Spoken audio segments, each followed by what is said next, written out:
5 seconds in a gun battle or a fight that you might not be winning feels like an eternity. So your cop spidey senses were taken. Yeah. 44% were killed in the first hour, 73% in the first 3 hours, 99% in the first 24 hours.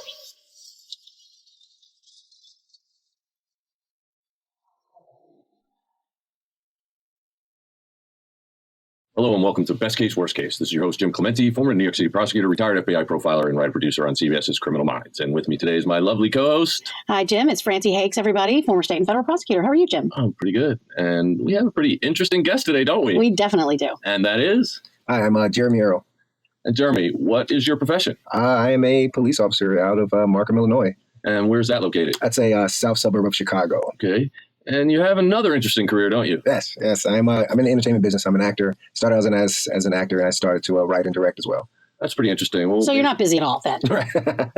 Not as much as I would hope to be one day, yeah. Okay, well, it's an interesting topic. Well, maybe we'll be able to get into that in a little more detail. Absolutely. So start off with telling us when you got involved in law enforcement. Yeah, it was, believe it or not, actually, how it all started. I never wanted to be the police. It was always kind of a second thought. And I was a carpenter. I was a union carpenter for years, and I had a job doing a floor at a guy's house. And it turns out that he was a deputy chief of police at the time. And we talked as I laid the tile floor in his massive kitchen. And then at the end of the job, he says, "Do you like what you do?" And I was like, "I guess I'm covered in mortar." How old were you at the time? Then I was in my 20s. I was, I want to say 25, I think. I was either 25 or 26, yeah. And he gave me an application, and I thought to myself, like, police departments don't hire people like me. And what I mean by that is, like, I was a knucklehead in high school. I was a knucklehead throughout, most of my adult life. And by knucklehead, this is one of the things that our listeners like to hear. We're trying to bring them behind police lines. So what exactly do you mean by knucklehead? Well, I wasn't the best disciplinary person in school, not nothing too bad. I was a class clown. I was a jokester.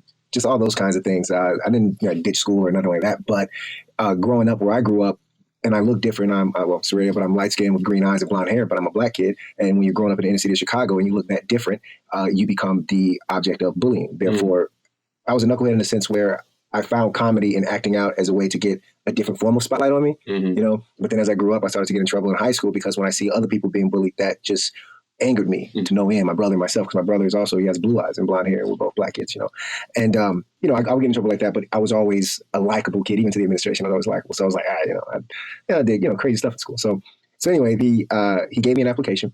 I filled out the application, and then this is the first time I ever realized that you have to pay to apply. You pay to get a job. Right. It's sort of the opposite of what you'd think it would go. Yeah. But okay, so you had to pay. So, I had to pay the application fee, as they called it. And so, of course, at the station, I made a joke. I was like, "What am I paying for?" And they didn't find it funny. And so, of course, I filled out the application and went through the process. And a year later, I was hired. But what was hilarious about my hiring process is it got down to 4 people. And of course, I put the deputy chiefs down as a reference. Your reference. Exactly. Smart man, yes. But we get down to, it was 5 of us, and it was 3 spots. I started out, and this is the first time I found out about small town politics. After the testing process, I was number 2 on the list. After they found out who my reference was, I went from number 2 to number 5. Literally, the list was posted. And the next day I was number 5. And I was like, oh, I don't know how this works. Maybe they found something. I have no idea. So now I'm upset. But wait. Before you say I'm that, confused. You have the deputy chief as your reference, and you go from number 2 all the way down to number 5? Yes. So somebody does not like the deputy chief. Exactly. Really? Mind you, my deputy chief at the time was the youngest sitting deputy chief in the state of Illinois. It had never been a younger deputy chief, and who's now the chief of police now. But at the time, he was, I guess he got into his spot with a little bit of, when you're playing politics, it can go either way. You're going to make some enemies. Right, exactly. So he had some enemies in the board of commissioners because he, beat somebody else out for deputy chief spot. So now I'm upset. And I'm like, oh, man. Because you're number 5, there's only 3 spots. Right, exactly. So I'm like, darn it. But as you can see, I still made it. And that's the funny part. Well, how did you do that? So the rest of the guys, before you go into Chicago, because we go to Chicago Police Academy, before you go into Police Academy, you have to do another PT test. So you have one when you do your application process, and then months later you have another one. So if you let yourself go from this point to that point, PT being physical training test, yes. So like your bench press, your mile and a half run, your sit ups, your sit and reach. So there was a guy, I'm going to leave his name out of it. He was a friend at the time, and he at Chicago's testing failed the sit ups. Now, for some municipalities, if you fail, you can retake, and it's up to the municipality, but you have to give them the choice. So what he did was didn't tell anybody. So when he didn't tell anybody, then he went to Joliet, which is another place where you can retake the test. He just started to constantly retake the test. He kept failing, but he didn't realize that, of course, Joliet is going to call the department because they have to pay for the testing, So So he kept taking the So test, he kept- trying to right, pass, trying to pass. and he never passed. So and what he didn't know was that all those results were getting reported. Exactly. Yeah. And the way Markham is, they just gave him enough rope and constantly. So what ended up happening, I remember like it was yesterday, I get a call from another deputy chief, like, come to the station. And this time, I've been put through the ringer, as far as the hiring process. So usually I would get up, put a suit on. I'm like, no. I had sweatpants on, a t-shirt, a hat on. I'm like, whatever. What are they going to offer me? Offer me a custodial job? Whatever. We're going to go see what's going on. So I get there, I sit down, and one guy had dropped out. So now that made me number 4, and they're only taking 3. So I see my buddy walk in. Like, that was the first day of police academy. He was called to reroute to come to the station. I see him, don't think nothing of it. He walks in. 10 minutes later, he walks out. And he looks at me as he walks out. And he was like, they just let me go. I was like, what? You didn't even have the job yet. What could you possibly have done? Then they call me in. And this is the funny part. They give me his badge. No. I'm now hired. That very day, I had to drive from there to Joliet to take my PT test, which I passed. And the very next day, Thank God you were in your sweats. right, exactly. You know what I mean? Right. It's like intuition. It was happening.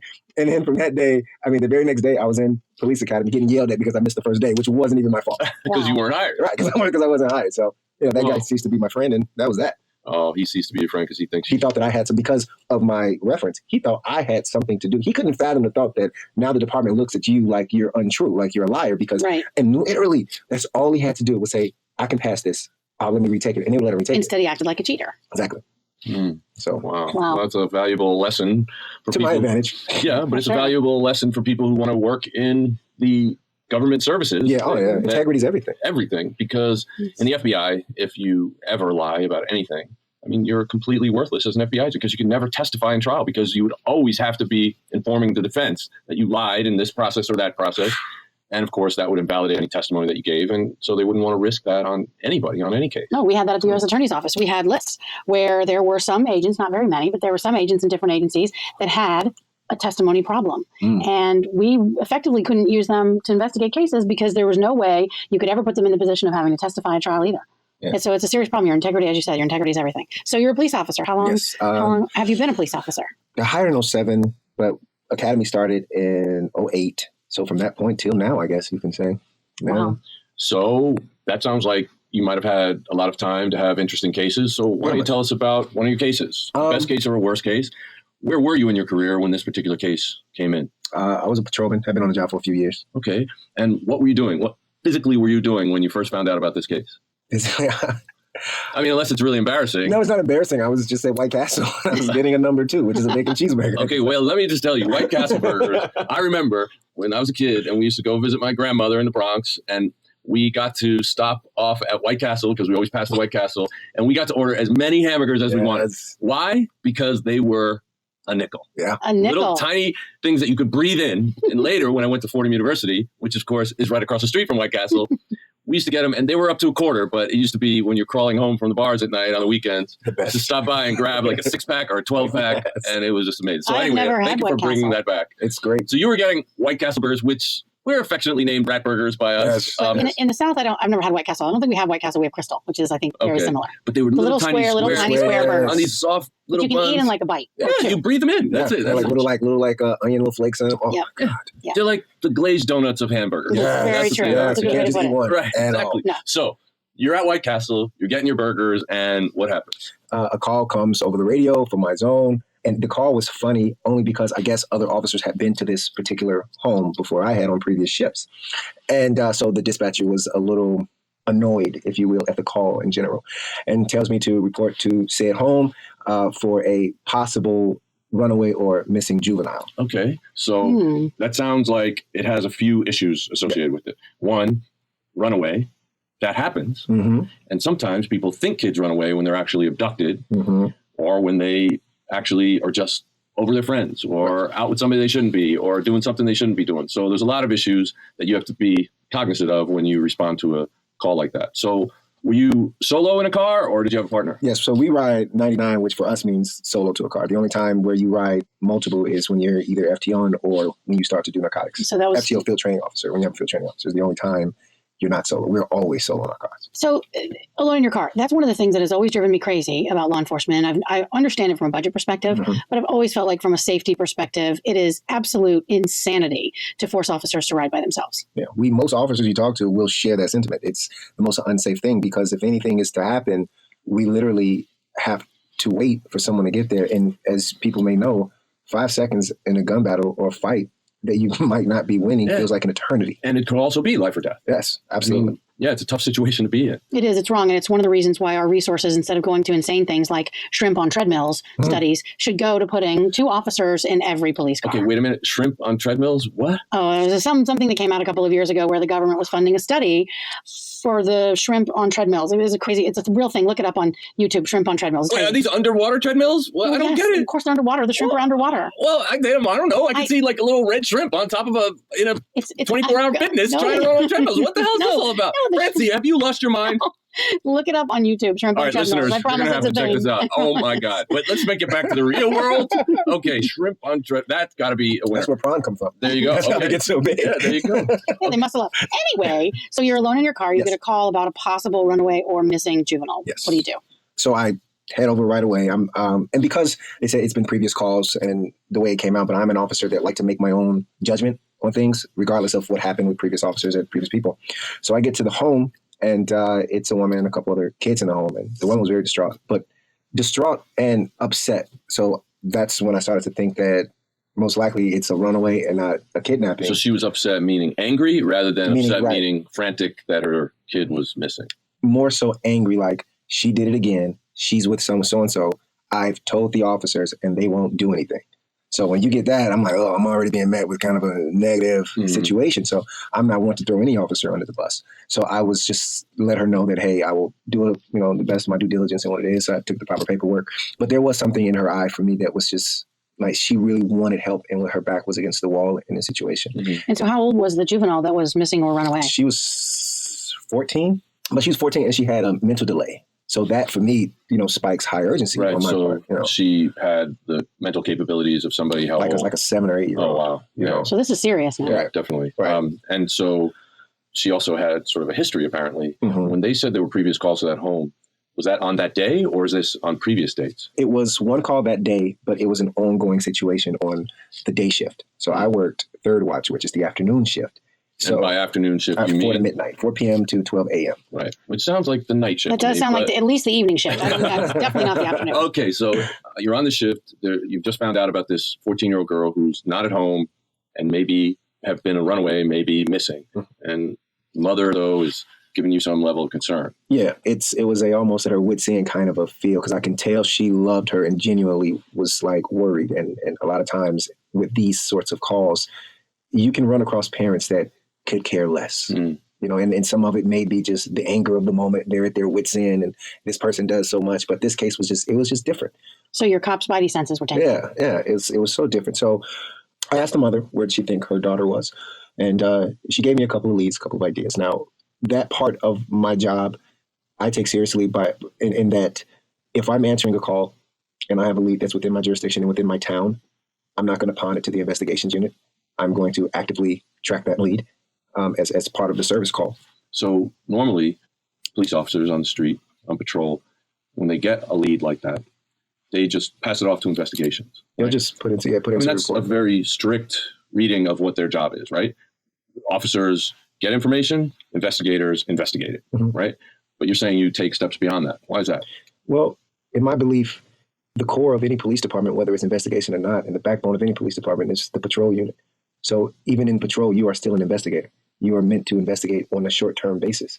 And sometimes valuable seconds and valuable minutes when you're talking about a child, you may not have time, or investigations may be so backed up that, they don't even do a follow-up call to the following week. Right. So you may not have been aware of this at the time, but my unit in the behavioral analysis unit in the FBI did a study on child abductions in the United States. And of the kids who were abducted and killed, 44% were killed in the first hour, 73% in the first 3 hours, 99% in the first 24 hours. So just what you said just now is so absolutely true. When a kid goes missing, if they were abducted, the chances of them getting killed, if it's a non-familial stranger abduction, are extremely high. I mean, it's 2/3 of the cases. And of those, I just said the statistics of how quickly they're killed. Right. So it's incredibly important that these things get addressed immediately. Otherwise, that kid's life can be gone like that.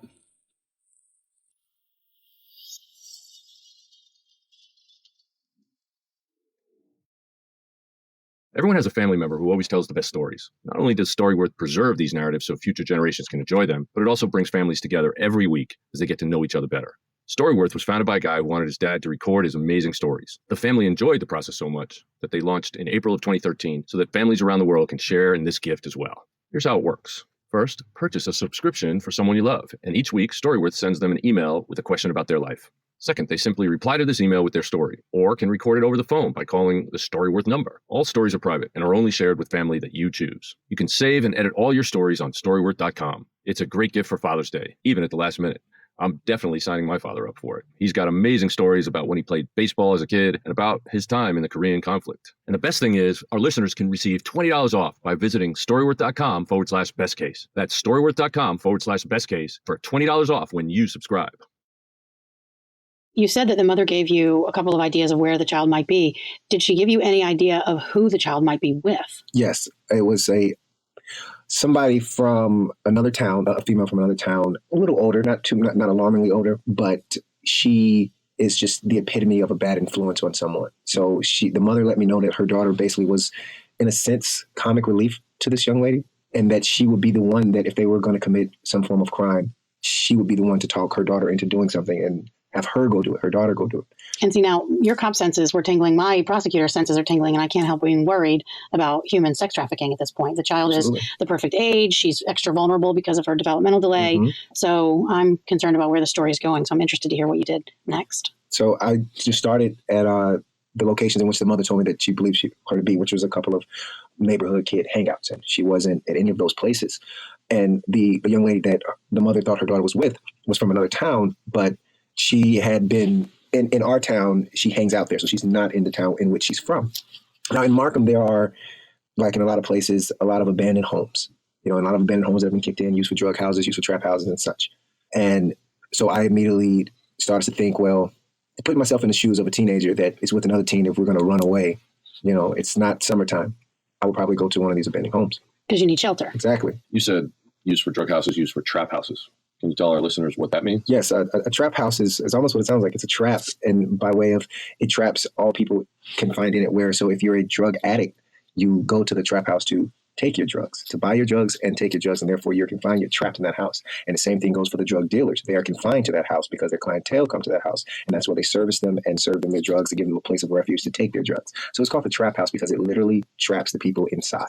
Got it. Okay. Interesting. So you're thinking that these teens, if they are running away, they may be seeking shelter in some of these drug or trap houses. Yes, because Markham had an abundance because of after the real estate thing fell through, is a lot of people lost their homes in our town.